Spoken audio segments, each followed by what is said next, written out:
issue is something that I've covered. So without further ado, we're just going to go ahead and get started. Is that fair? All right. All right. So today's topic basically is Alzheimer's versus dementia and what's the difference. I often hear people come to me talking to family members and they'll say something, well, my loved one doesn't have that. They just got a little dementia, or they just a little forgetful, or they don't have Alzheimer's. They have dementia. So I want to clear this up for everyone to really just explain to people what is Alzheimer's, what is dementia, what's the difference, and why should we care about this on a larger scale. If you've never heard of the Senior Source, we are a nonprofit organization that's been serving the Dallas community for 64 years. And our whole mission is to improve the quality of life for older adults here in Dallas. Most of our programs are focused on Dallas County only. However, through my department, Caregiver Support, we serve Dallas as well as Collin counties, both. Because there are lots of caregivers out there. And one thing I like to tell people, when it comes to supporting caregivers, most of the time, many people kind of find themselves in this role, and it wasn't something that they prepared to be, right? Something happens to a loved one, we may think we're going to come in for a few minutes or a little while, make a couple of meals, to a few doctor's appointments, maybe help them out around the house for a little while, and it turns into something much more involved than that. So our department exists simply to support the person who is the family caregiver, connect to community resources, find the things they need, but also to provide that emotional support that's needed to a caregiver. Just by show of hands, how many people in here are caregivers or have been caregivers? Right? Look around. It's quite a few of us here, and it touches everyone. So my department exists to help a caregiver, especially if they're brand new to this role, or maybe they are focused on a particular problem and they don't know exactly where to go or what to do.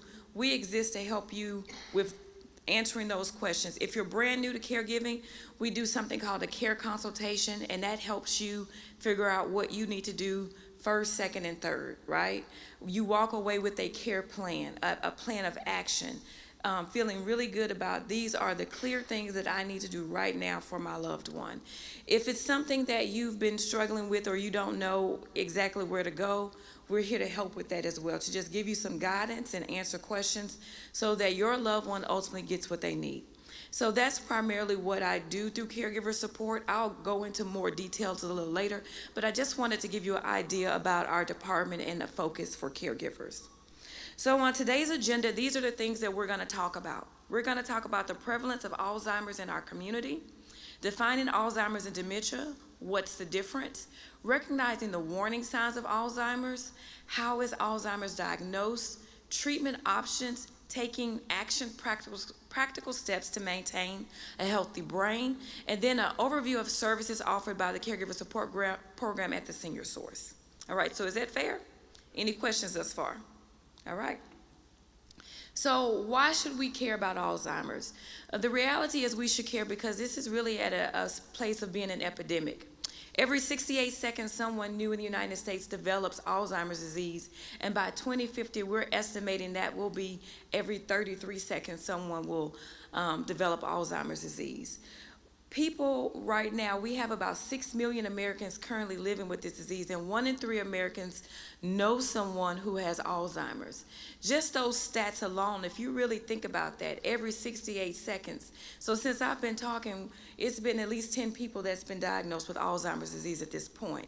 When you just thinking about the sheer numbers of that, by the time we're through today, that's why we need to be concerned about this, because it's impacting all of us, whether we are the person that is being diagnosed or we are the person who's now becoming the caregiver for someone who's been diagnosed with this disease. This is why we should care. You know, you hear a lot of things out there. I know a while ago, one of the things that they were saying the cause of Alzheimer's was potentially aluminum or certain deodorants or different chemicals. The number one risk factor of Alzheimer's that we know of today for certain is age. The longer you live, the greater your chances are of getting this disease. And what are we doing more now than ever before? We're living longer. and longer than ever before. When you turn 65, you have a 1 in 9 chance of developing Alzheimer's disease. And when you turn 85, you have a 50% chance of developing Alzheimer's disease. Also, there's that thing about family history, right? We hear a little bit about that. When we talk about family history, we're looking at immediate family members. It has to be a parent or a sibling. We're not necessarily looking at grandparents, aunts, uncles, cousins when we talk about family predisposition.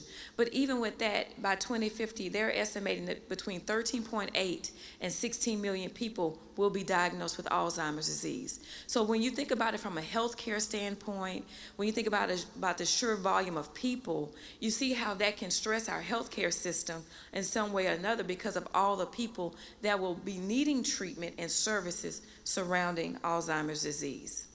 When it comes to the African American community and the Hispanic community, we also deal with Alzheimer's from a disproportional rate because of other health conditions we also deal with, such as diabetes and heart disease. These chronic conditions can also exacerbate us getting Alzheimer's disease because when you know someone who's dealing with high blood pressure, maybe they've had strokes or a lot of mini strokes or TIAs, that is what can sometimes cause a person to develop vascular dementia, that scar tissue that forms on those nerve cells. Also, when you think about diabetes, your blood sugar being too low or too high can also have an impact on the brain. I don't know if you've ever been around someone that has diabetes. My mother has type 2, and I can always tell when she hasn't eaten because she gets into what we call a demented state. She's extremely confused, she's agitated, she can't make a decision, and she can't remember a lot of things. And it's not that she has Alzheimer's, but it's because she has diabetes and her blood sugar has dropped too low, right? So those are illnesses that are high in our communities that have an impact on us developing Alzheimer's later in life. And so we want to make sure that when we're taking care of ourselves, that we are going and getting tested and we're taking our medications and we're doing all the things that we need to do to maintain our good blood sugar numbers and also when it comes to our blood pressure because it can definitely have an impact. Also, when it comes to women, 2/3 of American women develop Alzheimer's, and that's just simple because we live longer than men, and if the number one risk factor is age, and the longer you live, the greater your chances. You have more women developing Alzheimer's because we're outliving men. That's just all that comes down to. When you turn 45, you have a 1 in 5 chance for women and a 1 in 10 for men. And I know we say 45, that's a low number, but you do not have to be older to have Alzheimer's. It can really happen to you at any age, and we're going to talk about that a little bit later in life. We're going to talk about that a little bit later. But when it comes to women, just know it comes back to also that age, the fact that we're living a lot longer. Now, what is dementia? All right. Dementia, think about it like this. It is a general term. If I said to you right now that someone in my family, I told you they had cancer, you would immediately come back to me and say, well, what type of cancer do they have? Well, the same is true for dementia. Dementia is just an umbrella. It is a general term. There are many types of dementia that exist. All of the different types of dementia that exist have these symptoms in common.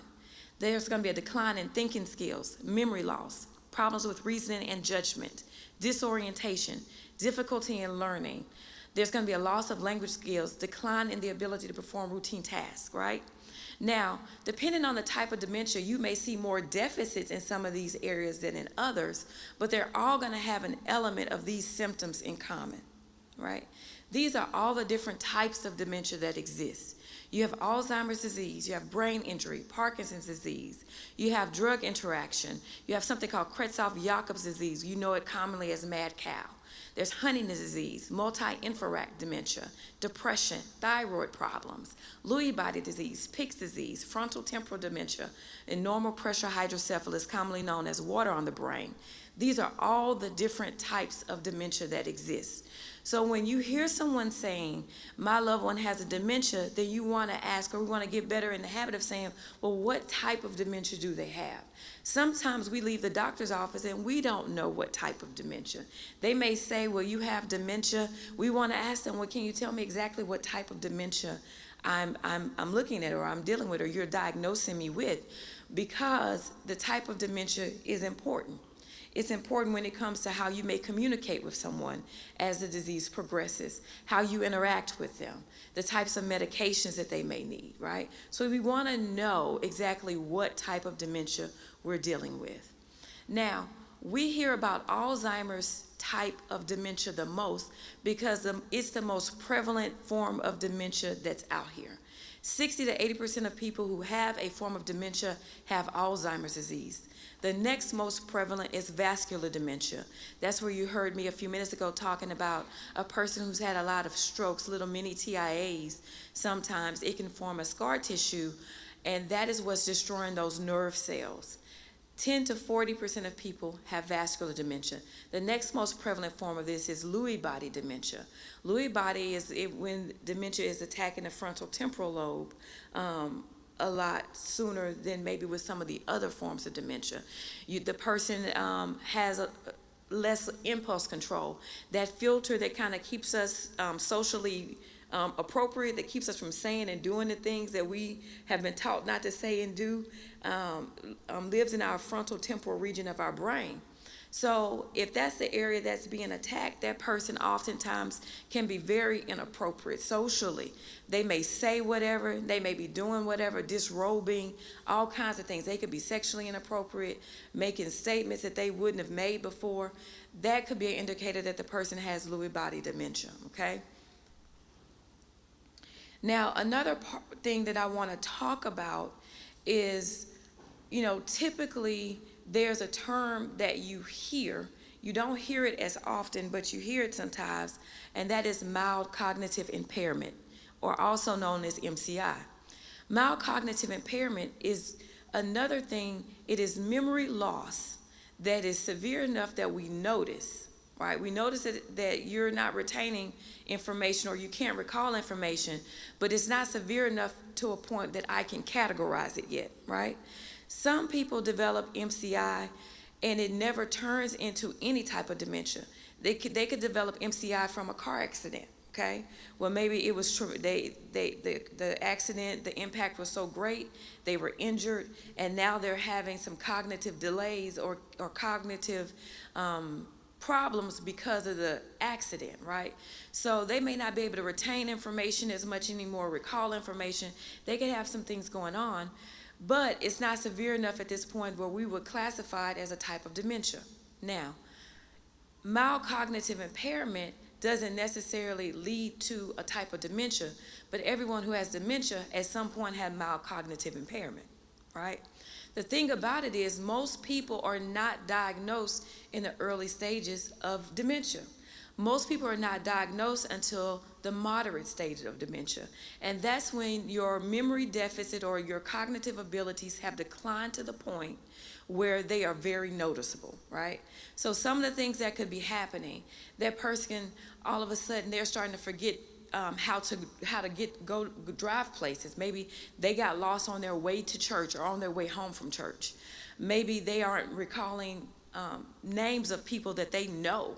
It could be family members. It could be really good friends. Maybe they're starting to have difficulties at work during their job functions.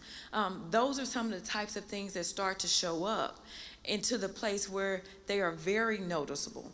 One of the biggest things that happens is they start a fire or they have a car accident, right? The car accident could be that they ran into the garage door at home, or they hit the mailbox, or they keep running up on the curb.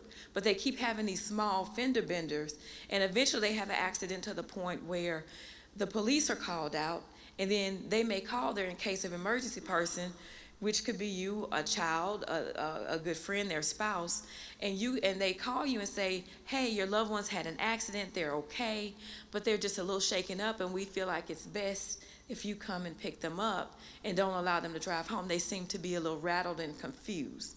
That's most of the time when the family has their first big indicator that there is something going on with their loved one. Another big indicator could be that all of a sudden there's a drastic change in their mood and personality, right? Maybe they were someone who were very pleasant, very sociable. Everyone loved being around them. Now they're socially withdrawing. They can be even mean, some of their responses, and they just seem angry all the time or negative. And instead of leaning into that person, we pull away because what do we say? Hey, life's enough. I don't want to deal with all of that. And so we stop calling the person, but that could be an indicator that there's something more going on with them. The whole point I'm making is that most of the time, dementia is not diagnosed when it's in its very early forms or early stages. We normally miss that window. We normally don't get diagnosed until that person's in moderate dementia. Are there any questions thus far? Yes.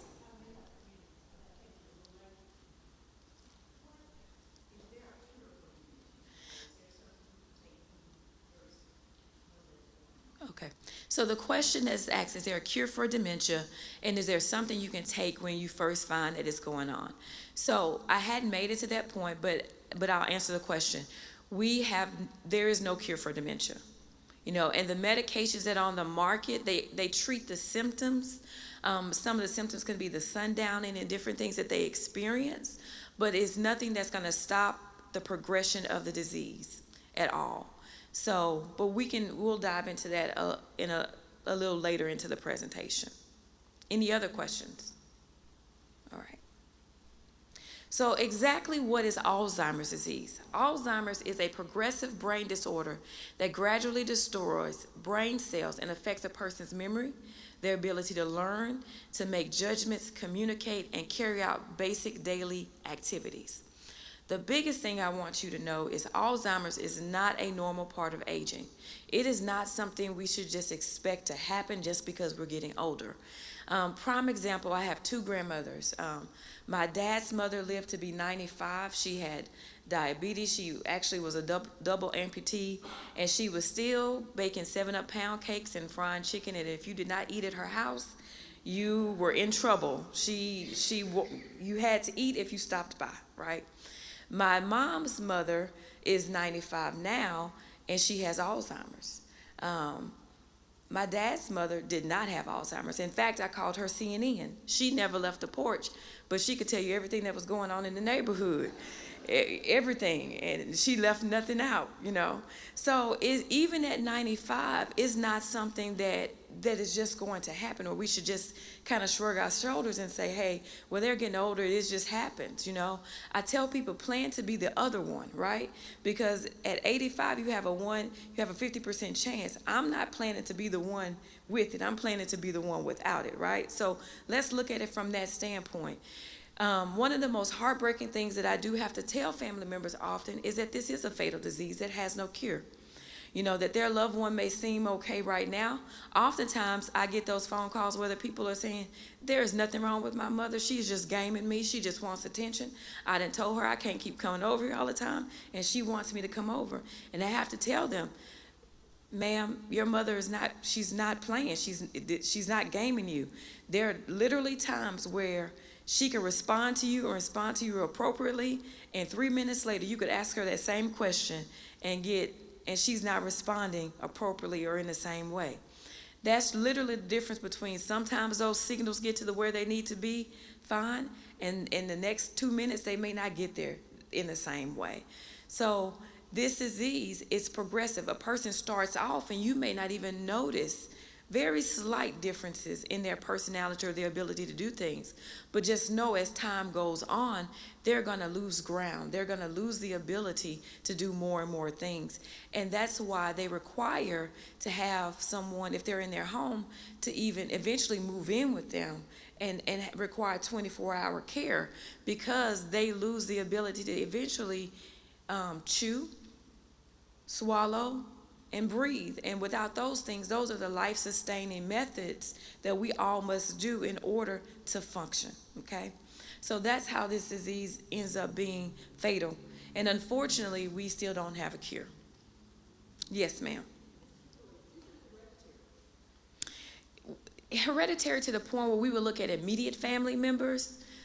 mother's siblings, not necessarily a genetic link considering grandparents, aunts, cousins. Now, can you look at a family? Is there a family out there that you could pull up a case study and every generation or most of the people in the generations developed Alzheimer's? Yes, there is. But they still don't, that's not the norm. That's not the norm. You may see it where some people in this generation have it, and it skips a generation, and then the next generation may have it. Yeah. No, you're fine.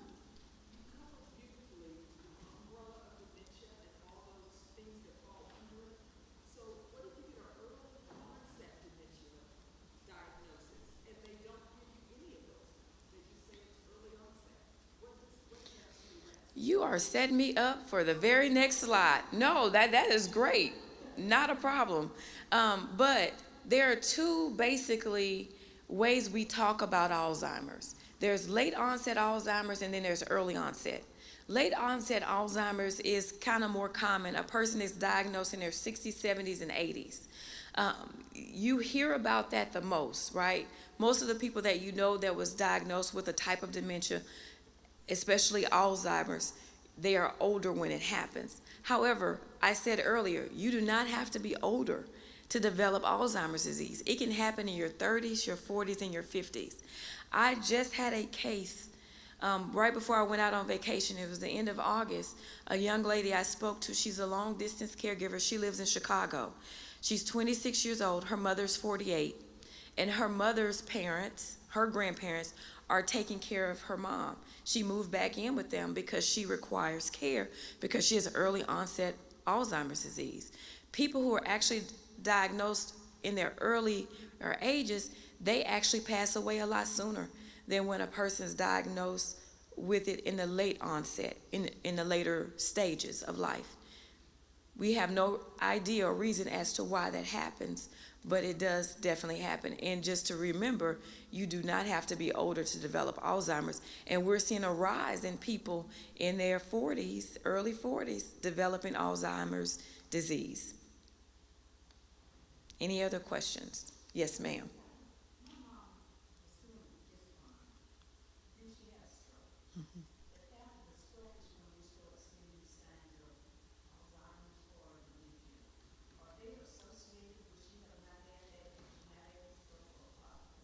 I mean, it's hard to say. Vascular dementia is a type of dementia, and vascular dementia is more so associated with someone having a stroke. But it is possible to have more than one type of dementia. It's possible for a person to have vascular dementia and Alzheimer's, or Parkinson's disease and Alzheimer's. You can have more than one type of dementia. So, the onset of it could have very well been the fact that she had a stroke. And now, because of the stroke and that to the brain, the area of the brain that was impacted, and the destruction of that scar tissue that's destroying those brain cells at this point. All right. Yes, sir. We're now looking at areas of mental stability, or let's say mental instability. Mm-hmm. And when they are looking at a person, are they saying, okay, the protocol is, let's say this person has Alzheimer's or dementia, or are there other keys? Mm-hmm. So this guy just had a mental problem, bipolar, or whatever. So is there a distinction? Yeah. And that's a great question. So the question that he's asking, is there a distinction between someone having mental health disorder and someone having Alzheimer's, and how can they tell the difference, whether it's a mental health problem or if it's Alzheimer's disease? Most of the time, if someone has a mental health problem, it is diagnosed, or you see signs of that early or throughout their life. It's not something that is going to happen to them later in life. Most onsets for mental health disorders is 21 years and younger, 21 years of age and younger. Most mental health diseases. If the person hasn't displayed anything prior to being 21 years of age or older, right? So think about someone who's dealing with depression or bipolar disorder or schizophrenia. That is something they have probably dealt with throughout their life. So when it comes to them getting older, that is why it's so important that we go to the doctor on a regular basis so that your doctor can have an established baseline of your overall health, right? Because now if we start to see some things that are different, now I can say, hey, well, let's run some tests on some other things. This doesn't have anything to do with this person being bipolar or schizophrenic or anything of that magnitude. This is the onset of something else. You also have different doctors called neuropsychologists that are brought in for just that, to be able to help you distinguish whether or not it's a mental health thing or if it's Alzheimer's or if it's both. All right. You're welcome. I saw another hand, sir. Yes, if I was able to hear the news just asking about it from like even the PTSD, but I saw some of the same things,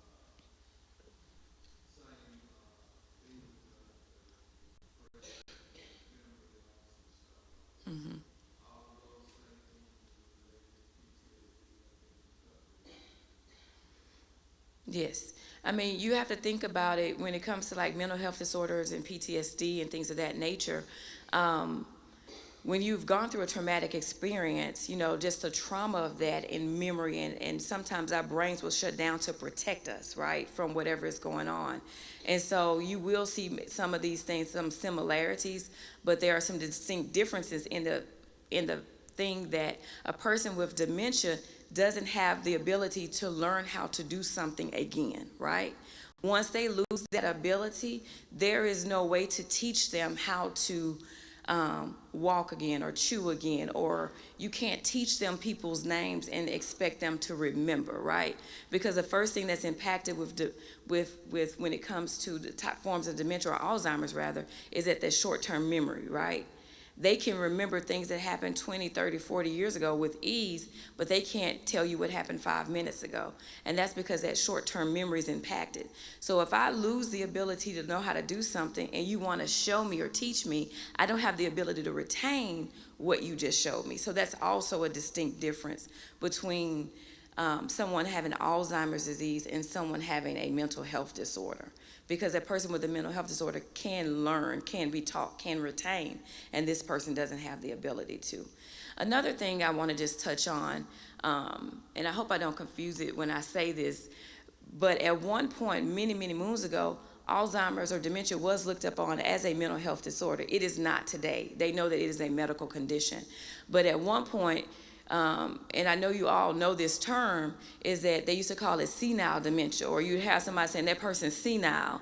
I can think back to when I was growing up, there was always that one person in the neighborhood that we all had these great stories about, but chances are that person was living at home alone, and they probably had dementia of some sort. The person on my street, she was a really mean older lady, and she was throwing rocks at the mailman, and she was doing all kinds of stuff, and you knew not to go in her yard and all those things. But looking back on it and what I know today, that she indeed had dementia, and that's what was happening, right? And so at one point, we did look upon this as being a mental health disorder, but we now know differently that it is definitely more biological and chemical that's happening to you than it is a mental health disorder. All right. I'm going to skip past this because this video isn't playing, but I'm going to just talk you through what the video was going to say anyways. And so, exactly what's happening in our brain, how Alzheimer's disease impacts the brain is basically like this. There are two things you need to know about. There's something called amyloid plaques, and that's a clump of protein fragments that live outside of the brain cell in our brain matter that's destroying that nerve cell from the outside. And then there's tangles. That's another twisted strand of protein that's destroying that neuron or their brain cells from the inside, right? So that nerve cell is being attacked from the outside and the inside. And those nerve cells or those neurons are what we need, our body needs in order to function. So think about it like this. Those neurons or brain cells, I like to look at them, they're like these perfect little tree trunks, and they have their branches spreading over. And you see those little light signals or pulses? That's literally your brain sending the signal for you to move, to shake your head, to speak, to cough, to laugh, whatever. We don't even think about our brains not being able to do this for us. And it happens at lightning speed, right? I say really beyond lightning speed. It's really miraculous at how the brain works when you really think about it. Now, that amyloid plaque and tangles are destroying these neurons that are responsible for carrying that signal. So if that neuron is being destroyed, how does that signal get through? It can't. It literally cannot get through. And even sometimes, despite the destruction that's taking place, your loved one literally has good moments and bad moments. Remember earlier when I was saying, you may ask a question or have a conversation, and they're in that conversation with you. They are calling people by their right name. They're doing all the things. And 10 minutes later, it's a completely different person, a completely different conversation. In spite of that destruction that's happening, those signals somehow were able to get through 10 minutes ago. And 10 minutes later, because of the destruction, those signals were not able to get through, right? This is another picture. All right, this is a picture, of course, upon autopsy. This is upon autopsy, upon death with autopsy. That is the 100% way that they knew that you had Alzheimer's disease, right? I like to say that your brain looks like that perfect piece of cauliflower cut down the center, right? So on one side of the screen, you have the brain of an older person that's a healthy brain. And then on the other side of the screen, you have the brain of a person who had Alzheimer's disease. You see the type of damage that has taken place over time. There are literally sections of this brain that are missing, that have eroded away. The brain has literally shrunken and changed shape. This is how a person with Alzheimer's brain is being impacted. So when you think about the things they still have the ability to do, it is truly amazing. It is amazing that they can function in the ways that they can still function, all right?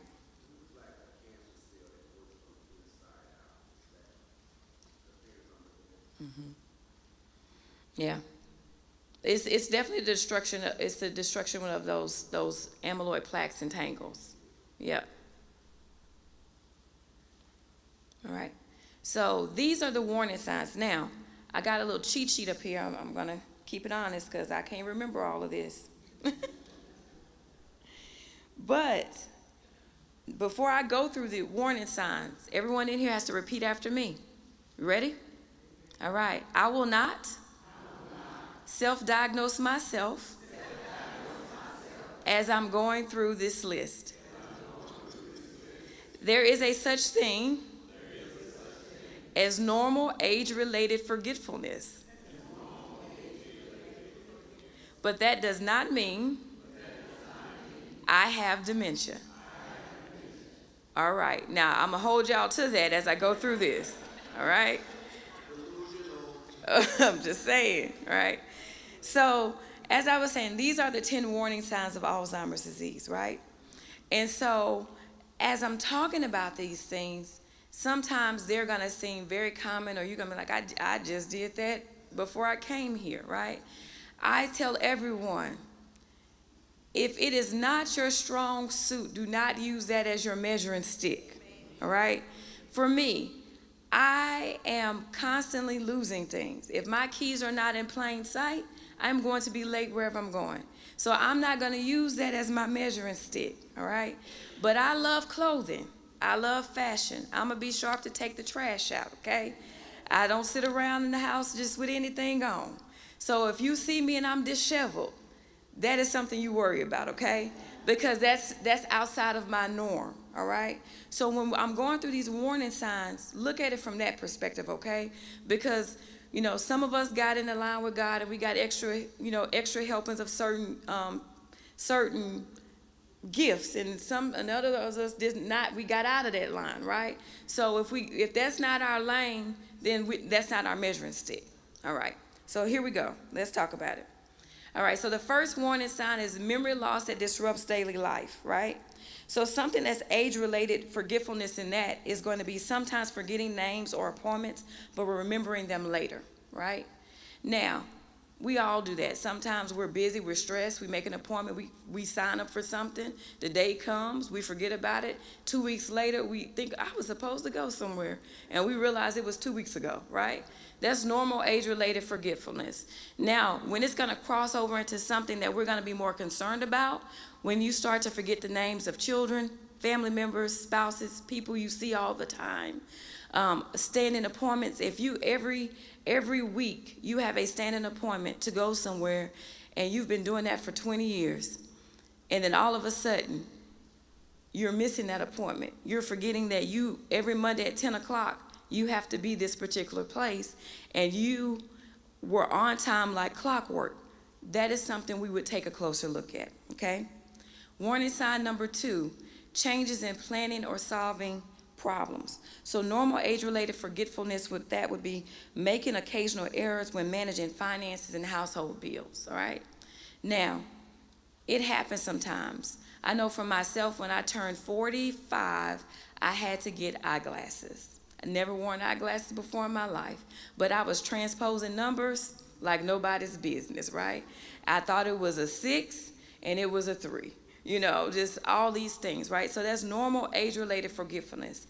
But something we would take a closer look at would be, say for instance, you know, you are that person that every first of the month you sit down, you have all of your bills and all of your responsibilities, you got the cup of coffee, and you're doing your thing, managing your budget, making sure everything lines up.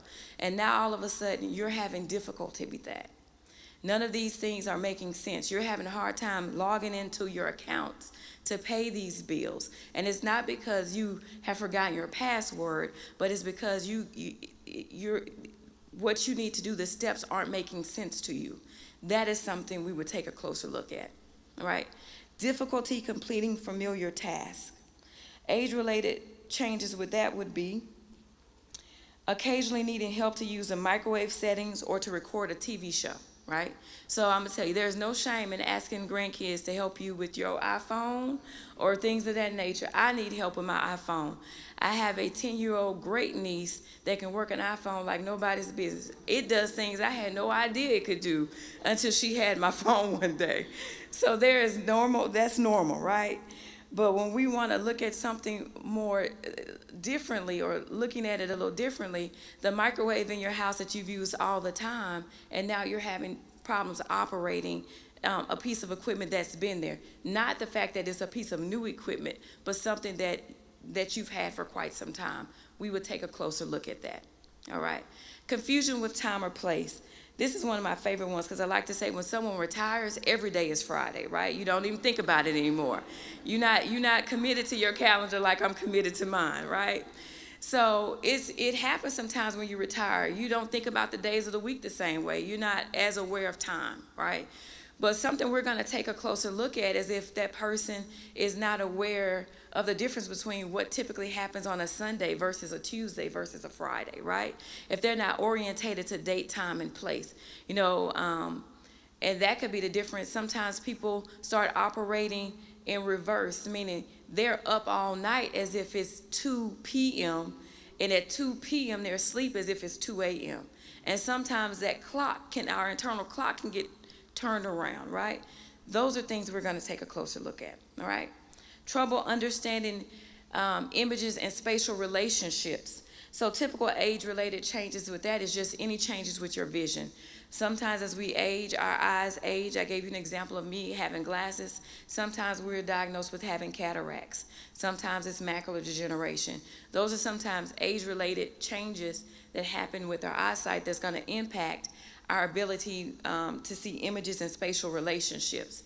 Something that we're going to take a closer look at when in this area is that all of a sudden that person starts having problems being afraid to get out of the bed, because now the bed seems higher off the ground than what it used to be, and they're worried about falling. Or this person stops bathing because they fear the bathtub, right?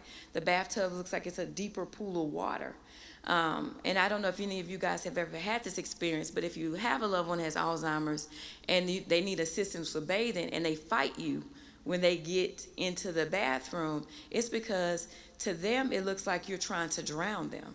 You're trying to get them to get into this bottomless pit of water, and maybe I can't swim. So if I feel like you're trying to force me into something that I don't want to do and I'm afraid, I am going to fight, right? It's that fight, flight, or freeze. And if I'm fighting for my life, guess what? Them taps are not going to be like, stop. They're going to be punching, kicking, hitting, all of the things because they feel like you're trying to harm them, and all you're simply trying to do is to get them to get a bath, right? So that may be the reason why all of a sudden you see the difference in your loved one's appearance, and their hygiene is starting to fail, and it's because they're now fearing the bathroom. The tub looks a lot deeper than what it used to, different types of things, okay? Another one would be new problems with words in speaking and in writing. So typical age-related changes with that is we all have moments where we'll say, it's on the tip of my tongue. You know that word. We were there. We were at that restaurant. It was last week. The food was great. Where were we at? I'm trying to tell someone. We just cannot recall that word. There's typical age-related changes with that, right? Something that we're going to take more focus on would be literally if the person, and we have people around us all the time, where they stop using people's names, and everyone is honey, baby, sugar, sweetie, and they never call someone's name, right? Sometimes we use terms of endearment, and that's fine, but am I using a term of endearment because I don't know your name anymore, right? So it's easier for me to call you sweetie or honey than to say Kimberly, David, John, right? So sometimes we have to be mindful of that. Are they doing this because they don't know the names? Before my grandmother, my mom's mom, was diagnosed, she used to say all the time, like, I hadn't talked to Kim. Tell Kim to give me a call, and I would call her, and the conversations were 30 seconds long. And I'd be like, hey, Grandma. She'd be like, hey, baby, how you doing? I'm fine. How you doing? She's like, I'm doing good. It's so good to hear from you. How's everybody doing out Texas? They're fine. Grandmama love you. Okay, bye. That was the conversation. And that was all that she could manage at that point. But she was masking that there was something more going on, right? If I had kept her on that phone probably another 15 seconds, she'd have repeated all that she had said over to me again, right? So we want to be mindful of that when people are just using terms of endearment, or you get on the phone with someone and they are completely controlling the conversation, and they say all the stuff they want to say, and then the conversation over with, and they get off the phone. There could be something more going on with that person, right? And so those are the types of things we want to take a closer look at, right? Now, number 7, remember I told y'all this is not my measuring stick. Misplacing things and losing the ability to retrace steps. I am always losing things. I don't even worry about it at this point, right? But I got questions for you all. So how many of you have been watching your television show, maybe it's your favorite program, commercial comes on, and you think, let me run and go get a snack. And you go to the kitchen, and you get there, and you can't remember why you're in the kitchen. Just by laughter, I know I'm not the only person that's done this before, right? So if you're stubborn like I am, and I'm stubborn, I will stand there and I will say, I was doing this came on, and Sometimes it pops in, sometimes it does not, right? So I'll stand there a few more minutes, and then I may give up, and then I'll start to walk back to where I came from. And the moment my foot hits the floor in the room I was originally in, I went to go get something to drink. And I'll run back real quick to pour it up and come back before my show comes back on. If you do that, be honest, if you do that, raise your hand, let me see. See? You amongst good company. You don't have dementia.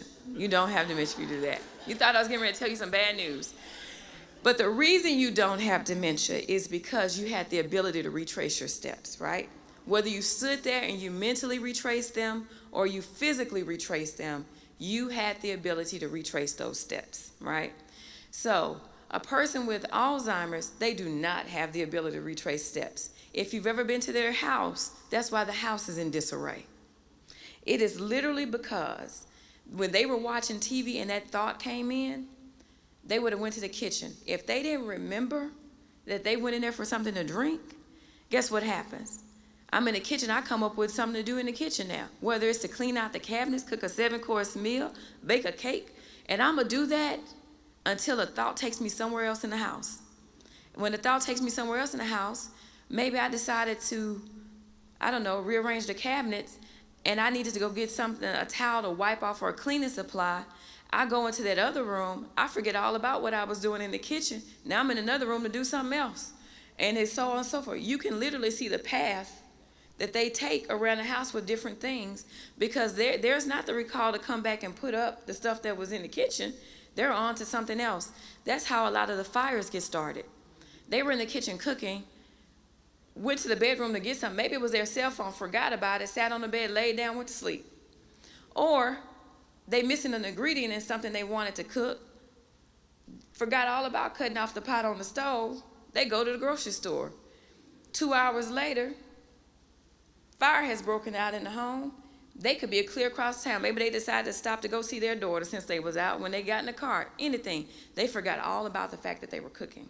Right? So that's how those types of things happen in a nutshell. Then there's decreased or poor judgment. That is basically when sometimes as we get older, no one's exempt from making a mistake. We all make mistakes, and it's A-okay. But when we're going to look at it a little bit closer when you make mistakes, if those mistakes are compromising your safety in some way, right? If you're starting to give out very personal and important information to someone over the phone, or you're responding to personal and giving someone by text information about you and you don't know who they are for real, right? If you're starting to let people into the home, maybe someone is in the neighborhood and they're trying to sell you something or do something to the roof, and you open the door and you allow this stranger to come into the home. Those are things that compromise your safety, and we would consider it a decreased or poor judgment, right? And we're going to start to take a closer look at that because that's out of the norm. Now, number 9, withdrawal from work or social activities. We need to change the color of that one. I couldn't see it. I had to look down. Withdrawal from work or social activities. So, I mean, normal changes in that would be sometimes we're tired. We just don't want to go. 2 weeks ago it was a good idea. Today I don't want to go, so I'm not going, right? That happens sometimes. But what we would take a closer look at is if your strong suit is you are a social butterfly, there is not a party or gathering that you're not going to make. And then all of a sudden, you decide you're over people. You decline everything. We can't get you to come out the house for nothing anymore, right? Your stock answer is no to everything. That's something we're going to take a closer look at. Also, it could be the complete opposite. Maybe you've known the person to be honorary their whole life, and now all of a sudden they're so agreeable and nice. Now, we like it when it's better this way, right? But the same could be true, right? Maybe there's something more going on with that person's health and we need to take a closer look at. And that really leads into 10, changes in mood and personality.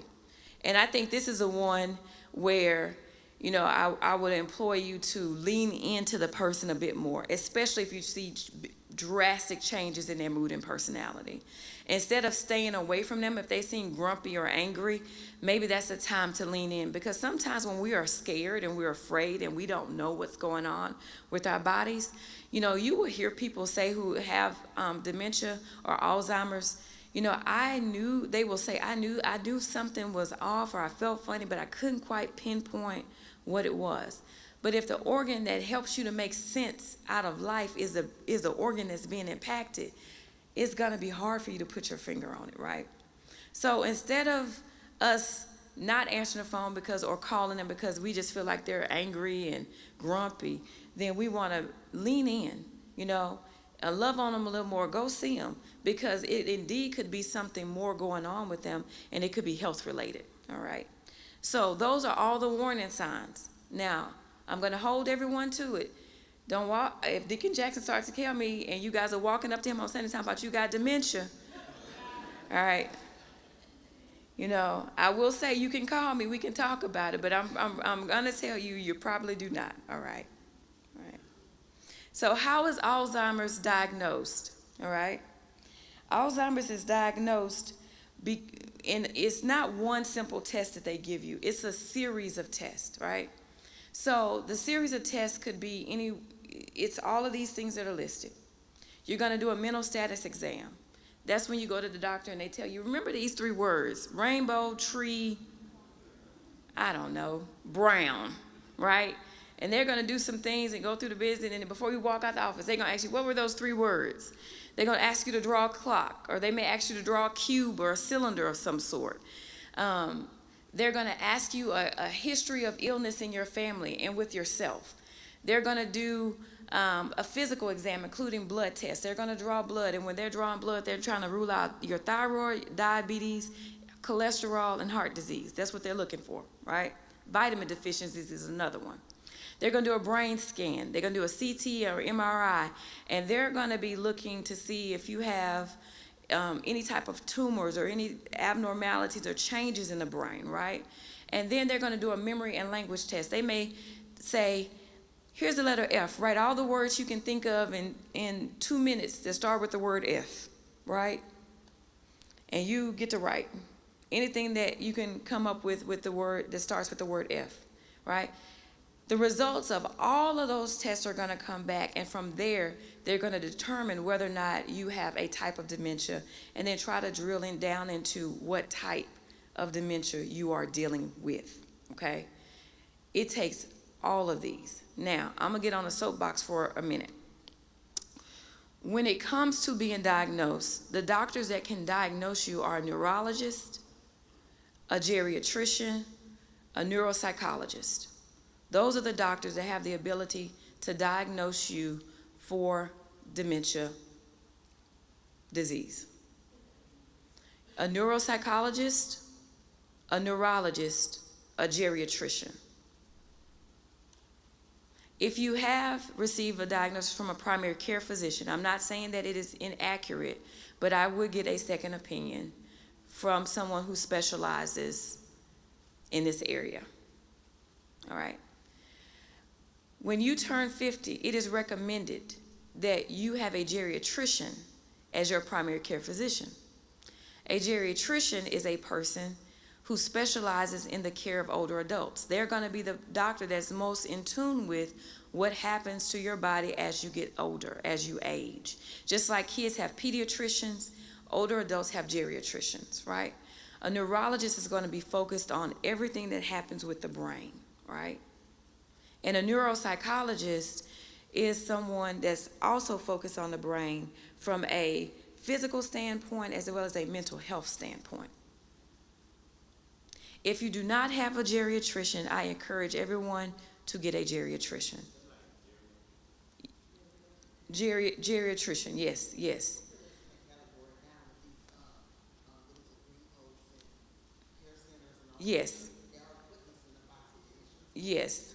Yes. The reason why you want a geriatrician, though, is because when you go to a geriatrician, there are certain things they're going to automatically test you for every single time you come. It is standard protocol. One of those things is a UTI. They're going to test you for a UTI regardless. If you've ever been around someone with an untreated UTI, it seems like they have dementia, and they do not. It's just an untreated UTI. So you want to be connected to a doctor that's going to be more in tune with your body in this next stage of life, because they may see things a lot quicker, catch them a lot quicker, be able to go ahead and get you on treatment protocols a lot quicker. The other thing that I will stand on the soapbox and say to you is that if you are talking to a doctor and you're not certain, or it's okay to get a second opinion. It's okay to question the doctor. It's okay to question treatment protocols. You have to be the advocate for your health and your health care, period. I tell people all the time, this is, they practice in medicine. You're not practicing on me. I need you to come here with some certainty. So if some things don't sound right, and we all have like a gut feeling at times, if they don't sound right, get a second opinion. That's why we have all these doctors, all these different hospitals. Get a second opinion, right? Because it is your health, it is your life, and you want to make sure that you're getting the best care that you can possibly receive. Yes, ma'am. Kimberly, that's a great point. It reminds me when my father got a cancer diagnosis, and he was going to the doctor's office all the time by himself, and I went with him one time, and he said, after the appointment, now what did that lady say? He said, I don't understand a word she said. Exactly. She's from another country, and he didn't understand her. And I said, Dad, you've been going to her for like 3 years. He said, I never understood what she was saying. Yes. I'll just go home and read the paper. So it's also very important to take someone with you. Yes. And I say that especially to a lot of my older people, because Many of you grew up in a time where you just didn't question a doctor. You didn't question certain authority figures. You just didn't question. If they said it, that's just what it was, and this is what I have to do. It is okay to question. If you feel that something is not right, or you're uncertain, or now all of a sudden, the last time I had these glowing test scores, and now all of a sudden you're saying all these things are wrong with me, it is okay to get a second opinion. It is okay to question. I know I get on doctors' nerves because I will say in a heartbeat, nope, I'm not doing that. That didn't make any sense. If I think about one time I went to a doctor and they told me I was overproducing estrogen, but then the treatment protocol, they wanted to give me estrogen. Well, that doesn't make sense. I have a family history of cancer. I'm not taking that. You got something else you got? I'm not doing that. It's okay to say it's your body, it's your life, right? And that's why we have these doctors that exist. Yes, ma'am.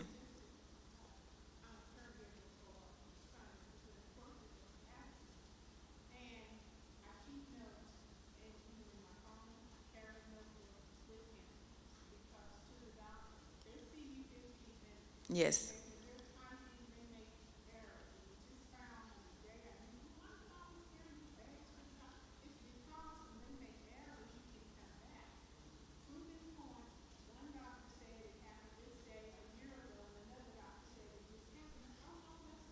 Yes.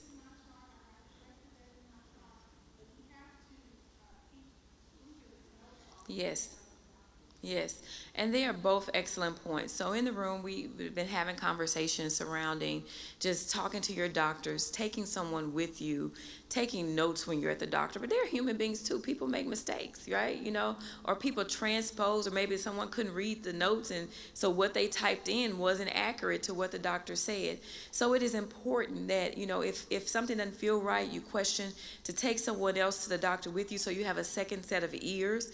Also, when it comes to those HIPAA forms, writing someone else's name down, because if something happens to you and your family has to make the doctor appointment or need to call the doctor and ask about medications or your health, if you don't write anyone's name down on the HIPAA forms, by law the doctors cannot talk to anyone outside of you. And if you're not in a position to talk or to ask the questions yourself, then that's information your family might need that they can't have access to. So you want to definitely keep all of these things in mind.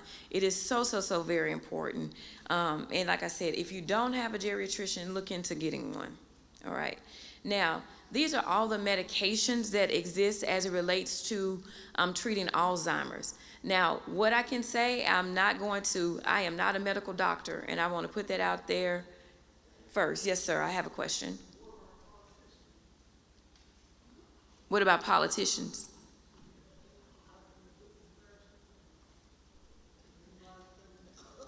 Oh, questioning politicians? Well, you're supposed to. Absolutely. When? In what way should we question politicians? In whatever way you see fit when you have a question. That's why they have town hall meetings and different things of that nature, so you can come and you can ask questions of them, so they can share with their platform. And then after you elect them, you should hold them to the things that they said they were going to do. Yep. Yes, ma'am.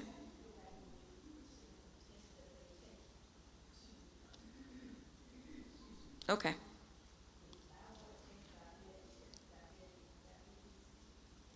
Cholesterol. Yep. So the question she's asking, she just want to know, when they draw blood, what are they ruling out?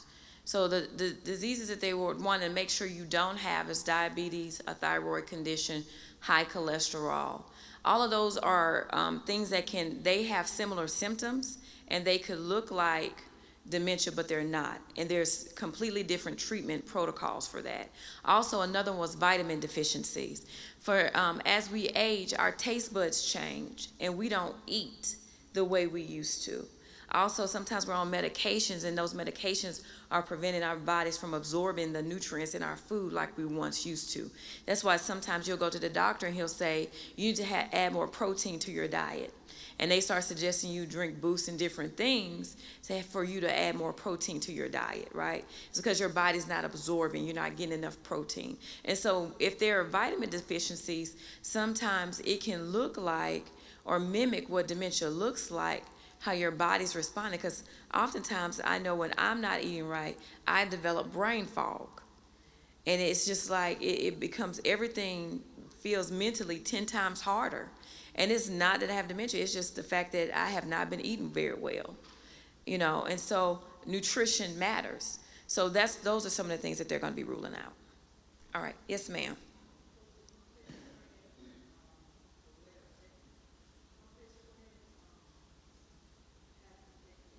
Mm-hmm. Mm-hmm.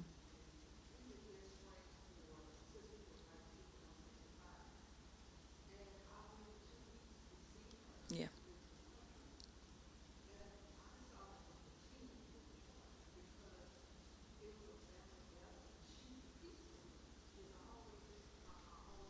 Mm-hmm.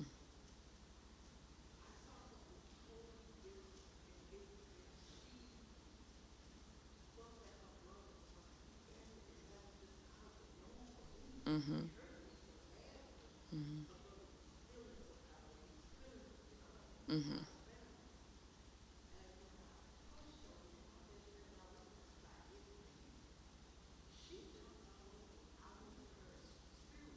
Mm-hmm.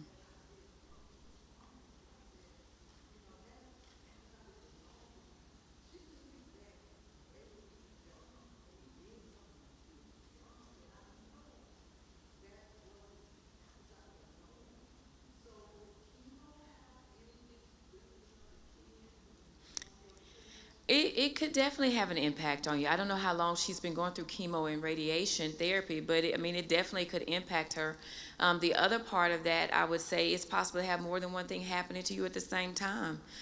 So although right now they've been focused on her cancer, it's possible that she could potentially be developing or has developed a form of dementia as well.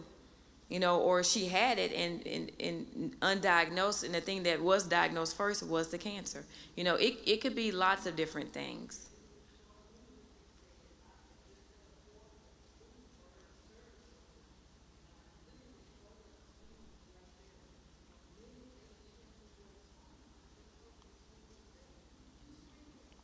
Yeah, yeah.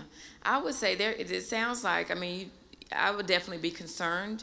And it's possible that she could be dealing with a type of dementia that is just not diagnosed at this point. Yeah. Oh, I'm glad you came too. It can be difficult.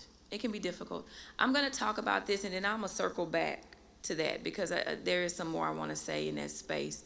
But there are lots of medications on the market, and I am not a medical doctor, so I don't want to get into the nuances of all the medications and tell you the wrong thing because I'm not here to give you bad information. What I will say about all the medications do not cure Alzheimer's. They do not cure dementia. They help with some of the symptoms. And so you do want your loved one on the medications, right? If you're caring for someone with Alzheimer's, you know the changes that can take place. They deal with sundowning sometimes. They can sometimes have aggressive behavior, just different things. So you want to make sure that they are getting the medications because the medications help lessen some of the symptoms that they're experiencing. And it just helps you to be able to better communicate and also just deal with that person, especially if you're having to do more hands-on care with them, right? So some of the medications that are out on the market, Laquimbi is the latest one, Aricept, Razidine, Exelon, Namenda.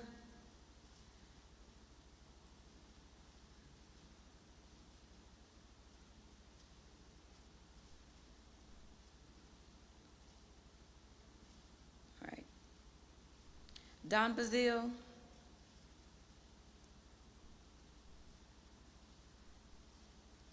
I'm going to slaughter this name, Resulting, Cevexerant. All right. Those are the medications. Now, what you will see, and I saw some of you guys taking photos, it says up here, or it says like different, like what medications are given. Sometimes, so if there's in the earlier stages or mild stages, different medications are given than when a person's in moderate stages as the disease has progressed. Also, you'll see some of the same medication given to someone that has Parkinson's or vascular dementia. It really just depends on what that person has been diagnosed with, all right?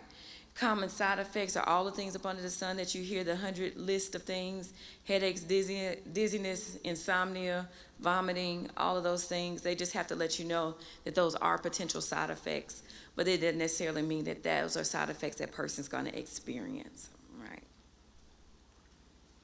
Now, what can you, oh, I'm so sorry. Yes, ma'am.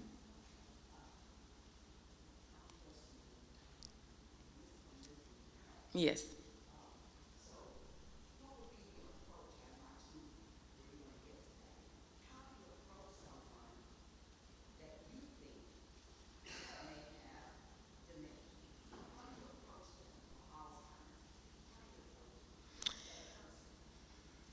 I would say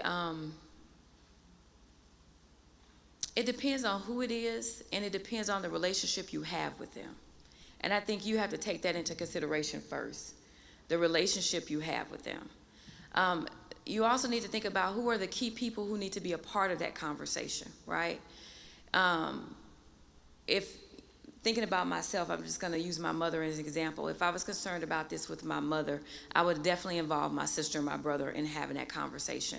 I would probably talk to them first and say, hey, are you guys noticing these changes in our mother, right? And then we would come together and probably have a time where we're in person with her, to have that conversation, and just start off simply by saying, hey, Mom, we've noticed these changes in how you are doing things, and we're concerned, right? Now, she's probably one of the most familiar relationships that I have, right? If it was someone that I was a little less familiar with, then I have to consider the relationship and what type of relationship do I have. So let's just say if it was a colleague, then my approach would be like, hey, I'm noticing some changes in your work or how we work together. Is everything okay with you? I would probably approach it, but from that perspective, right? But there's a whole website called theconversationproject.org. And they have a whole guide about how to start having this conversation. The bigger conversation in this area that we need to have is about advanced care planning, period, right? Advanced care planning is us making a plan for what life is going to look like as we get older, as we age, period, right? That's not a conversation we normalize. We need to normalize that conversation. Just like we prepare for someone to be born, we have to prepare to get older and eventually leave this place, right? This is not our earthly home. This is not our heavenly home, right? So we have to leave. So we have to prepare for that. Now, in my family, I forced them to first have the first conversation 7 years ago, at Thanksgiving. That's when everyone is all together. We travel, we go home, and it's the extended family. It's uncles, aunts, cousins, it's everyone. The first time I had this conversation, they looked at me like I was crazy. Like, nobody wants to talk about that, but we're going to talk about it.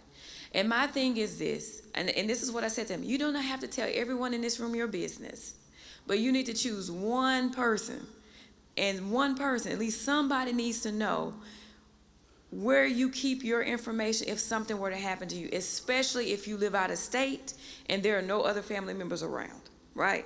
Because if somebody has to fly to come and see about you, then they need to be equipped with everything they need in order to care for you. So what does advanced care planning look like? That is when we know about your insurance information. We know your health conditions. We know the medications you're taking. We know if you have a will or a trust. We know who has your power of attorney, or you have power of attorney. If no one has power of attorney over you, do you realize that if something happens, you're literally a ward of the state? Your family technically cannot make decisions on your behalf. It is imperative that we all have a power of attorney. And these aren't things that we just need because we're older. When you leave home at 18, you need a POA. You're technically adult. Your parents, unless you put their name on something, again, doctors will not talk to you, right? So everyone needs a POA regardless of age. Yes, sir.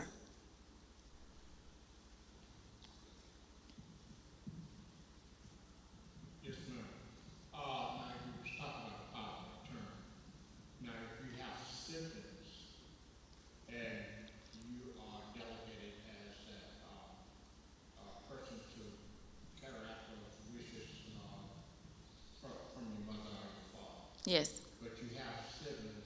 Now, in the state of Texas, do that power of attorney end with the death of the person? Yes, it does.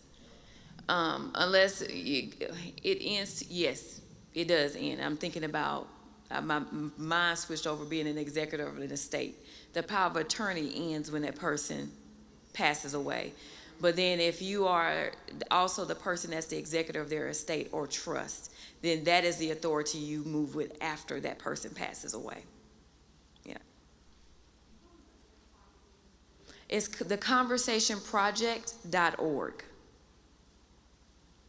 And it has videos, it has prompts, and the other thing I will say about having this conversation, you're not going to have this conversation the first time all in one sitting. You have this conversation bit by bit over time. The first time my mom and I had the conversation, we were in the car. I was driving. I was actually driving her car. She couldn't find her phone. I said, "You want me to call you?" I called her. It rang because we were in her car, and I saw Kimberly Ice on the screen. I'm like, "What does ICE mean?" ICE, that's in case of emergency. I said, "Well, it's nice that you told me you're in case of emergency person. It's nice that you told me that because I screen calls. I don't answer the phone every time someone calls me if it's not a number that's in my phone, right? So if I'm your in case of emergency person, I need to do that a little less because it could be an emergency situation, right? And I didn't missed it because I didn't even know. So not only, we want to have these conversations, but you also want to tell the people, right, that you've designated for different things in your life that they are the chosen one. Also, too, you need to ask them if they're okay with being the chosen one. Because sometimes in that sense, it requires money. It requires time. It requires them to have to stand in a hard place sometimes with other siblings, and they may not want to do that, right? So you want to ask for people's permission, and then you want to let them know, right? Hey, you are my in case of emergency person, and with that, you have these responsibilities, and this is where my information is kept, right? Go ahead. Thank you. You're welcome. Great information. My comment is one of the things that I've found important on this healthcare journey is getting to know your pharmacist. I think that is very critical. I can't tell you how many times mine has saved me from some real problems. Mm-hmm. Drug interactions, I think it's important to read that piece of paper that comes with your drugs. Mm-hmm.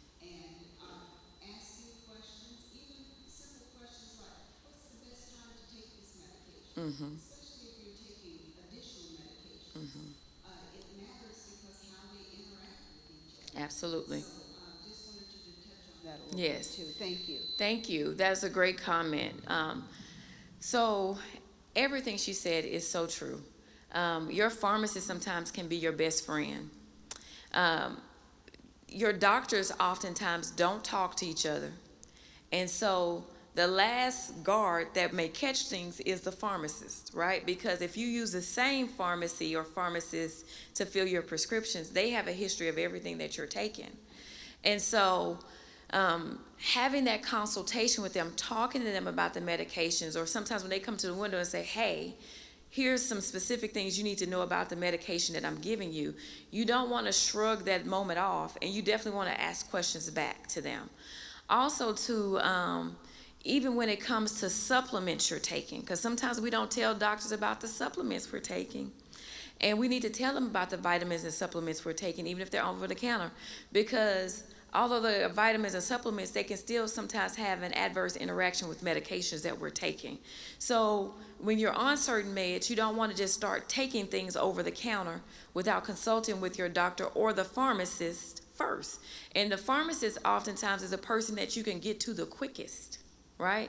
He's the person that's going to be right there, and he or she can answer all of your questions about the medications that you're taking. Also, too, it's another good thing you want to ask is, does this medication require that I eat with it? right? Because that's another way sometimes we get ourselves in trouble.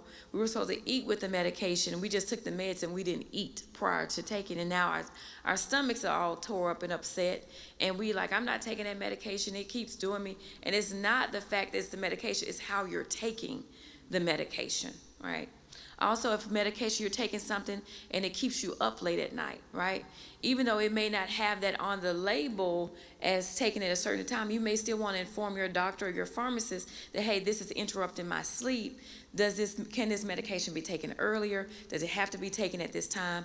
Or do you need something different altogether, right? Because until you take a medication, you don't know how it's going to interact in your body. And as African Americans, we don't participate in a lot of studies. We don't participate in research. And so many of these medications on the market are not necessarily designed for our bodies, right? That's why it's so important that we start to participate in clinical trials, that we get involved in research. And there are lots of different research studies that are out here about Alzheimer's and different types of dementia that exist. And they had one, and I'm not sure if it's still going on, but it was in Fort Worth. It's UNT, they were doing a brain study. And they were seeking out African Americans to do this research with. And so, you know, you can go out there and see, and matter of fact, I will go out there and see, and I'll email it to Deacon Jackson, so that he can share with all of you all about this brain study. Then we also have another researcher that's in our area. Her office is off. I can see her face. I'm having a moment, y'all. I can't think of her name. Oh, gosh. Maybe it'll come back to me. But she does a lot of research, and she just opened a clinic in the southern sector. It's going to come to me before I leave here, and I will tell you her name. But we want to participate in research, clinical trials, and that's how we get medications and things that line up more with our bodies, more so than what we currently have, okay? All right. Any other questions? Yes, ma'am.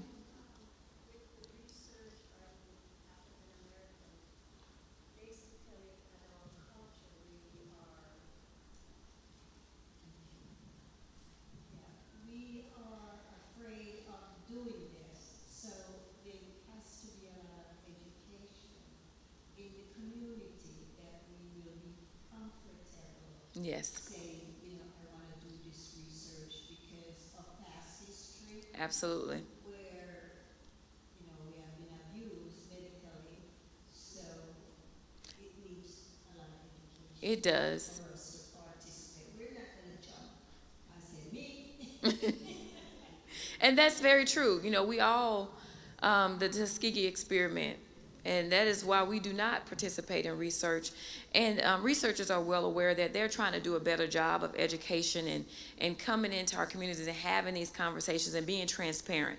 One thing that exists now that didn't exist then is the IRB.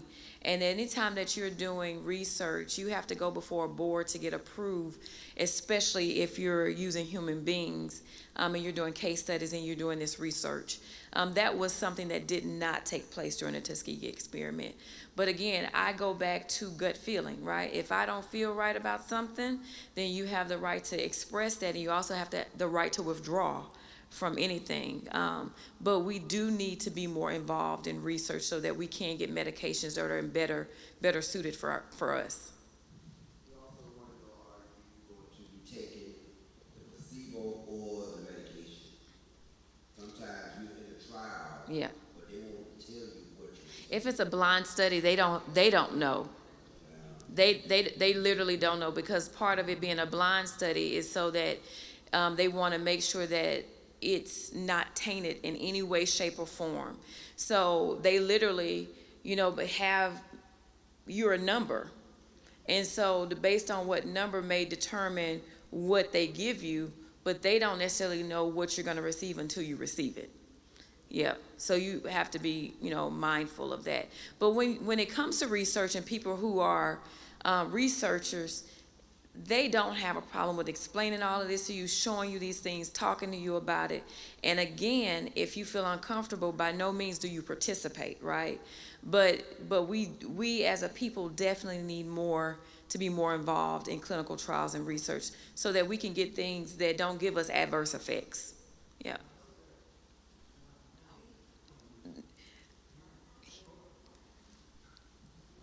I don't want to get ahead of the slide, but one of the questions that came up earlier was about communication. How do you communicate? And I was looking at the slide where it says these are things that are not straight medication, but things that will enhance the whole livability of this type of disease. Is there a way to convince or even communicate to loved ones how important these non-medical types of things can enhance the whole process? Like I said, it's exercise, the body, the brain, feed the brain. People are not inclined to do workouts, they're not inclined to take classes, they're not inclined to read or what have you. Is there a way in which you can be proactive to make certain that they understand the importance of this element besides just taking a pill? I am very direct. I the short answer is no. You can bring a horse to water, but you can't make him drink. It's about overall quality of life. A lot of these things are. The things that are listed up about blood pressure, blood sugar, eating right, feeding your brain, exercising, those are the things they tell us, just baseline things to do to take care of your overall health. We can say it, we've been saying it, but it comes down to the individual. You have to decide what type of quality of life you would like to have for yourself. And then once you decide that you want to have a better quality of life, then your actions start to line up with that. But we can say it, we've been saying it. A lot of this stuff you guys probably could say back to me unprompted.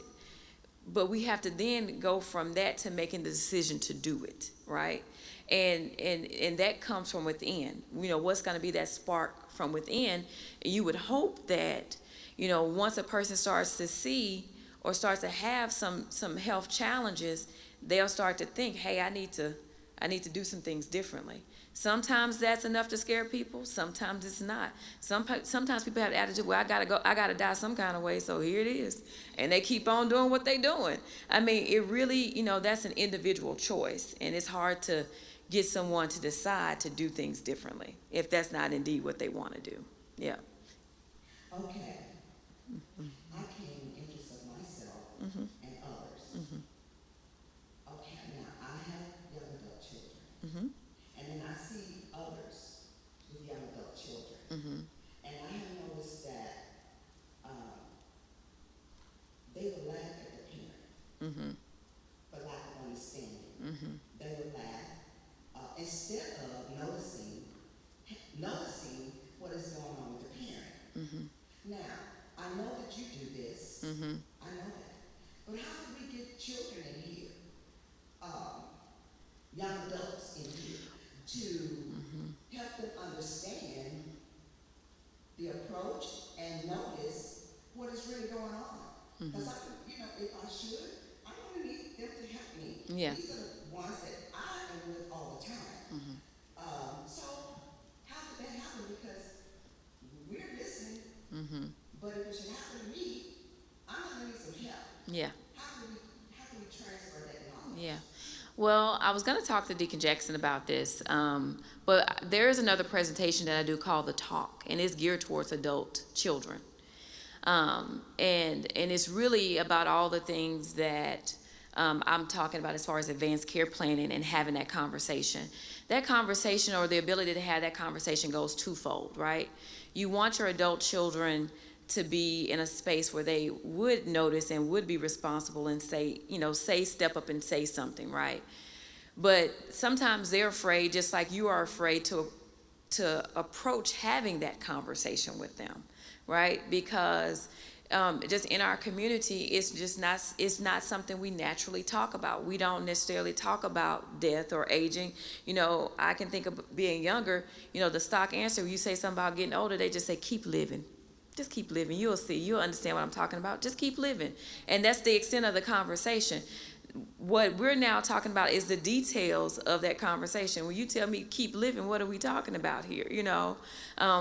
are we talking health? Are we talking finances? Are we talking about wills, trust? What are the things we're talking about? Now we're needing to start to talk about the details of things. And also, too, it's kind of, I think, a couple of different things, right? You have adult children who who are busy in their own lives that they're not noticing, right? Because you look at your parent as almost being superhuman, right? You don't think about your parent really being a person. You think about your parent in this way. They're strong, they've done these things. You don't ever really see them in a vulnerable light. It's not until you get older, and I'm gonna say maybe in your 40s or 50s, that you hit a place sometimes that you realize, my mom was just a person too. Man, when she was 26, she had 3 kids. I can't even imagine. And she worked and she did this. It's when that light bulb starts to come on, right? But until that time, you don't even think about your parents in that way. You still very much have that parent-child relationship. And if you were to approach your mother about your finances or anything about money, she would tell you instantly to get out of my business. Who are you to be asking me about my money? What are you trying to say? So a lot of that has to do with kind of the dynamics within the black family, what we feel is appropriate to say and not say, as it is to adult children coming to our parents, right? So we're going to be a little bit more hesitant to say certain things to our parents or bring up that conversation, or we're going to need help bringing up that conversation. When it comes to our parents, sometimes our parents, even though we're older, still look at us as little kids and feel like, oh, they're not going to be able to handle, if I say these things, or if I let them know what's really going on. Or there may be a factor, I don't trust them to be in my business to that degree, right? So I don't want to share, or I don't want to relinquish control, or I'm worried if I relinquish control, what is going to happen. A lot of that comes down to education both ways, right? When you have a power of attorney, a power of attorney is only active until you are incapacitated and you can't make decisions for yourself. Up until that point, the power of attorney is not active. So if I'm your POA, I can't just come in and start rearranging your life without your permission. It only is active is when you can't make these decisions. So we have to educate ourselves about what's real in this space and what's not real in this space. And I think for our parents, that will help them, I think, to feel a little bit more comfortable with some of the decision and the decision-making process. And then also, too, with our children, adult children, just not slowing down enough, right? And being willing to kind of say the thing that they've always been told to not say, right? To not engage in having that conversation. Yes, ma'am. Yes, ma'am. One thing to help that situation, I just want to add also, is invite them to go to a doctor's appointment with you. Invite that child that you know will be responsible, that child now to tell everybody what's going on with you. That child is who you want to invite to a doctor's appointment with you.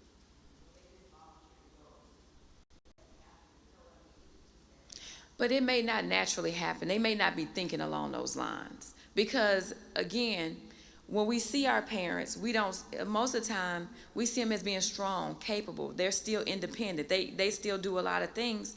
So I may not think to say, hey, Mom, let me go to a doctor's appointment with you.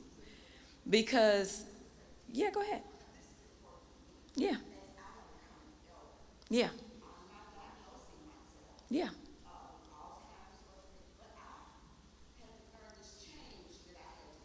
Yeah.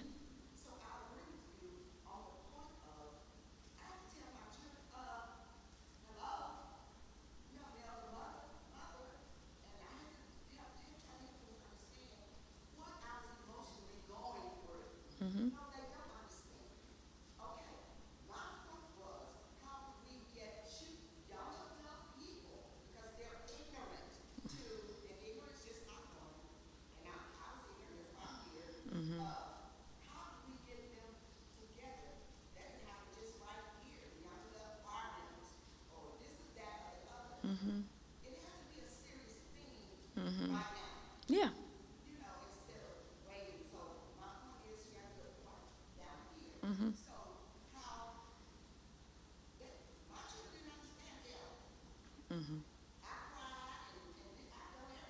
Mhm. For them to understand, I'm not the same. It's not the same. Mhm. You know, like that, so that's big for me. Mhm. I'm better now. Yeah. How can we get our young people together? They need to help, period. Okay.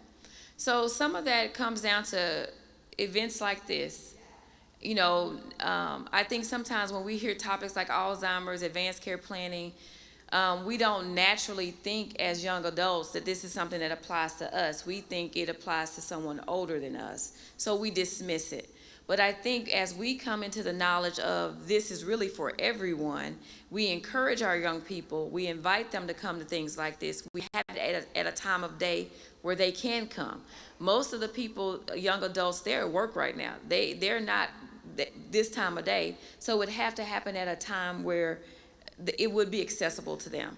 Then also too, looking on our website at the Senior Source, we do have videos and on YouTube that talk about different topics, advanced care planning, the talk, different things of that magnitude. So that'd be another way you could share that information with them, and then they could log in and receive a lot of what we're talking about today. But I'm always willing to come here and have a presentation and do the talk, and we can have young adults here that are in that space in life, whether they realize it or not, they're on the brink of becoming a caregiver in some way, shape, or form. And I think oftentimes they don't realize it, like most of us, until something happens to that family member or that parent, and then they're thrust into that position. You're welcome.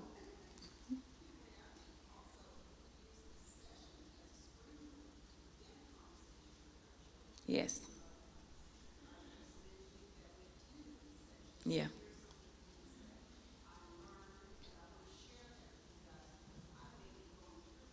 Hmm. Absolutely. And honestly, once the seal is broken and you can start to have this conversation, it really takes a level of stress off of you and them, right? And you want to have this conversation before you are in crisis, right? You want to have this conversation and have things laid out when there is nothing going on, if at all possible. Because when we have this conversation in crisis, guess what's happening, right? Emotions are high. A lot of the stuff we're needing, if you need a POA, you don't have it at that point, and depending on what that person's going through, they may or may not be able to sign off on consent. So you want to do a lot of these things when you don't need them, so that they're in place when you do need them, right? And then that gives you time to think through, right? I may trust somebody with my POA financially, but I don't trust them to make medical decisions on my behalf. I may trust someone else medically. So you don't have to have one POA for everything. You could have someone over your finances and have somebody else over your medical decisions, right? So it all comes down to what you choose. Also, they would need to know about if you have long-term care insurance. Are you planning on aging in place in your home? What does that look like for you? If you have to have home modifications to make that possible, are there finances for that? What are the expectations? Are you willing to go live in a long-term care community? You could even go to a long-term care communities now before you need it to say, hey, I like this place. I would like to be here. Also when it comes to funeral arrangements, doing pre-needs, having all of that in order, because that's when families fall apart, right there, right? When we get to arguing about, that's not what my mama would have wanted. My mama would have liked this. And there you go. 30 years later, we still ain't talking, right? Because of a argument about what we thought somebody would have wanted. And it could have all been resolved if we had just taken the time out to plan ahead and not only make the plans, but sit down our children and say, hey, this is what it is. These are the arrangements. There's no need to change anything. If you decide to change it, you pay for it, right? So we all come in here and have the same understanding, and guess what we're hearing? We're hearing it from the horse's mouth themselves. So we can't say that they wouldn't have wanted this because they were the person who told you this, right?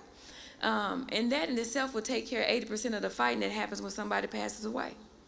But again, it goes back to us doing this advanced care planning, having these conversations and not feeling like if we have the conversation, we're rushing death upon us or it's taboo in some way. It's not. It's going to happen eventually. We just don't know when. But the more planned or prepared we are, the easier it is for those that have to manage things once we're gone. You have a question? Just to say that we as parents, sometimes we are afraid to bring kids in because I only have one child, but, so it was easy for me. Mhm. It wasn't easy to begin with, Mhm. but it was easy, just one child instead of having Mhm. 3 kids, right? Mhm. So when I had to bring my son into all my aspects of financial stuff and all my planning, insurance and everything, I was saying to myself, gee, I'm a parent, he's not supposed to know all my business, Mhm. but once I got into it, it got easier and easier. You just have to start. Mhm. Get that fear out your head. Yes. That they're gonna kill you or something, Yes. So Mhm. you have to start as the parent. Yeah. Don't wait for them to approach you, like you Yes. said. They think you're gonna be there forever. Yep. You're not gonna be there forever. Yep. So maybe the parent should start. Yeah. And yeah, because you do think, oh, I'm gonna be fussing with her for the next 10, 15, 20 years. And you don't know. Sometimes that's the case and sometimes it's not. Most of the time it's unexpected. So absolutely. Absolutely. So what can you do to take care of yourself, take care of your brain?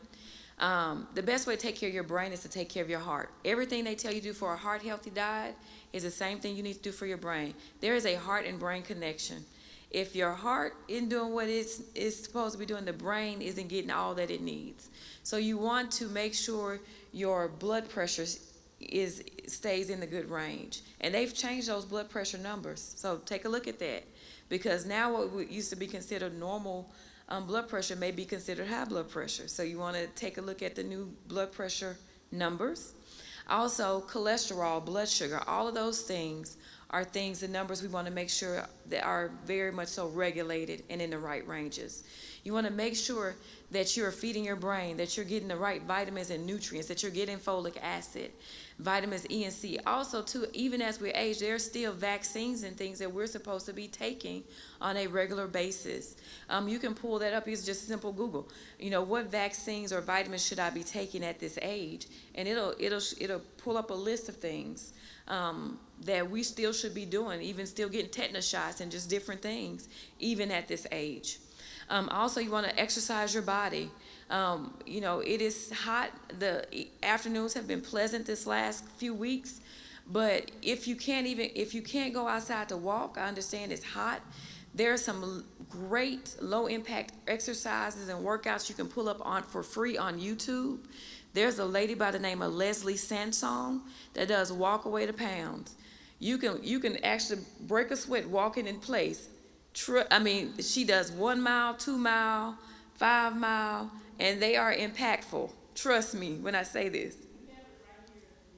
See, you have it here at the church. That's awesome. But you want to move your body. You want to move around. Nobody's expecting it, at this point that you're going to be in the gym with weights and iron, and if you are, that's great. But you want to, at minimum, walking is very healthy for you. So we want to move our bodies. And when we move, guess what happens? All of those feel-good chemicals, the serotonin and the dopamine, it helps our brain. We get those neurotransmitters that we need, right? So we want to do that. Also, too, diets. Any diet that you get on, you want to talk to your physician first. But these are just different ways of eating, like the Mediterranean diet, DASH diet, MIND diet. These are going to be diets that are high in protein and low in carbohydrates. So just not as much mac and cheese. More protein, less rice, and bread. Carbs make everything better. But they hurt us in a whole lot of other ways. All right, so just be mindful of that.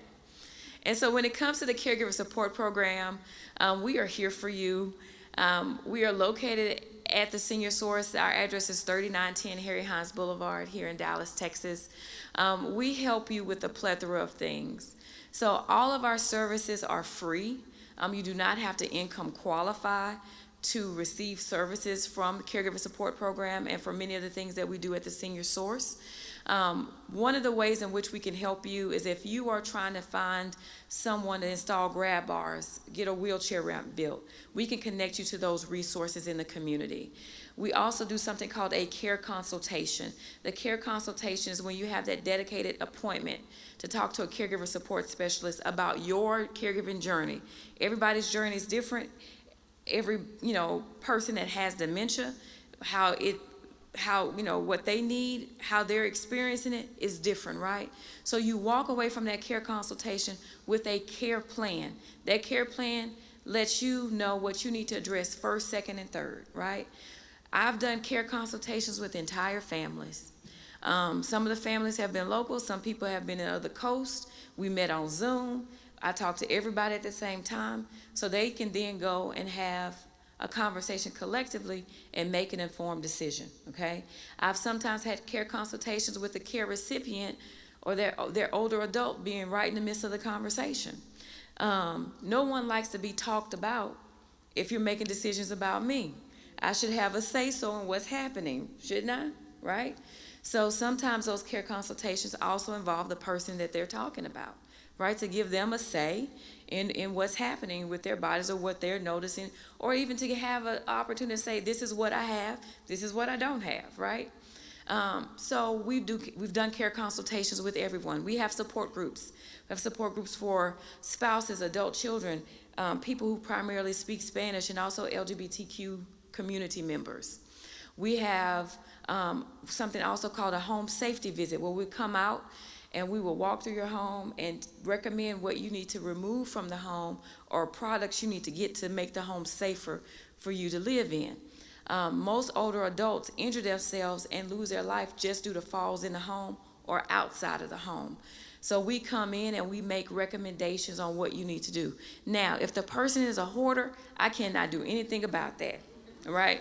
That is way beyond what I have the capacity to do, and that is not a safety visit. That is a case for Adult Protective Services, and they are equipped to come in and help with a true hoarding situation. So we can connect you to APS, but we cannot come out in that situation.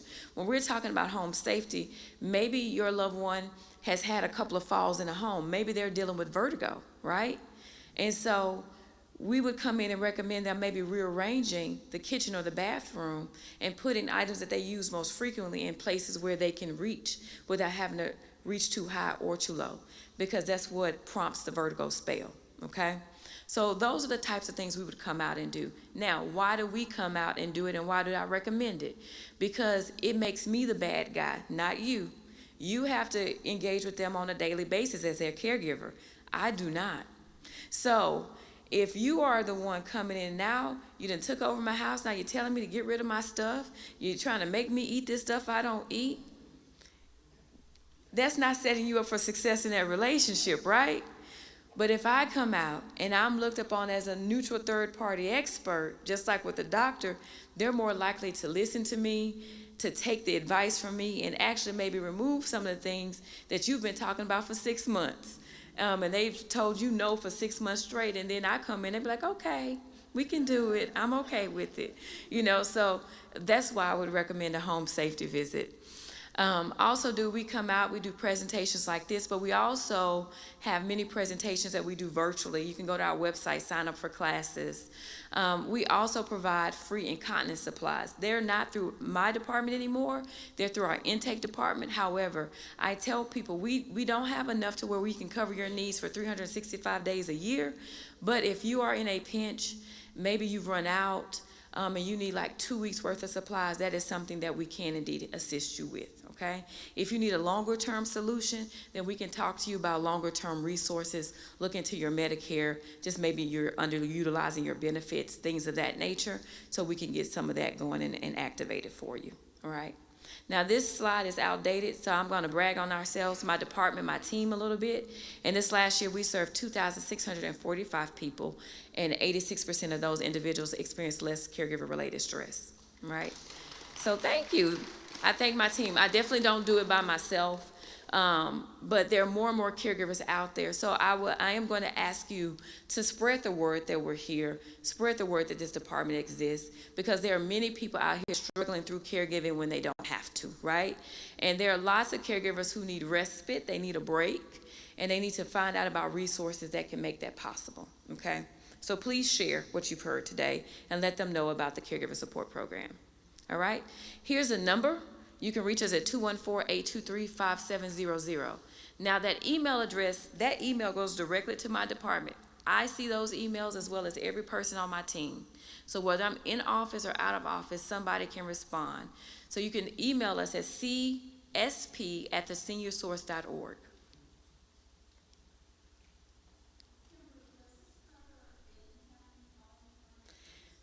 It covers Dallas and Collin. We do not cover Denton, but I will say say this. If you live outside of Dallas County, if you call us, we will still point you in the direction you need to go into. We don't just say, oh, not Dallas, sorry, call back, or call, we will point you in the right direction. And we get calls from even out-of-state places, people calling. So, also, too, if you have a loved one who lives here, and their adult children live somewhere else, they still can qualify for, so we'll still help that adult child, as long as that parent lives in Dallas County. All right. Here's some of the other services that we offer at the Senior Source. We have the Elder Financial Safety Center. They do a lot around helping people with Medicare benefits, understanding those benefits. We're not tied to any insurance company, so it's truly a neutral third party that can explain the different plans and Part A, Part B, Advantage, all of that to you, and help you to make the best decision for yourself. They also have money management classes to help you manage your finances as you're aging. Things are steadily going up, and so we're trying to help people learn how to make their dollars stretch as much as possible. We have wills clinics. Sometimes older adults realize they need to go back to work. We help them find employment. We do resume writing. We also have technology classes. They're helping you use your smartphone and a whole lot of other things, even navigating some of those healthcare portals, because now it's rare that you can get someone on the phone to talk to them about scheduling something as basic as an appointment, right? You have to go through the portal. And so we teach our older adults how to navigate those systems so that they can continue to stay on top of their health. We also have guardianship. Guardianship is just basically court-appointed caregivers. Guardians come into play when your family members sometimes are not agreeing, they're fighting so bad, and nobody's making the decisions that need to be made on your behalf. Or maybe you don't have children or anyone that can help care for you in your older years, but you need someone. So that's when a guardian sometimes is assigned. But this is a court-appointed action through the probate courts, okay? Then we have the long-term care ombudsman program. Ombudsman is just a funny word that means advocate. Ombudsmen basically advocate for those who live inside of long-term care communities. So if you have someone in assisted living, skilled nursing, a rehab facility, they have an ombudsman connected to those facilities.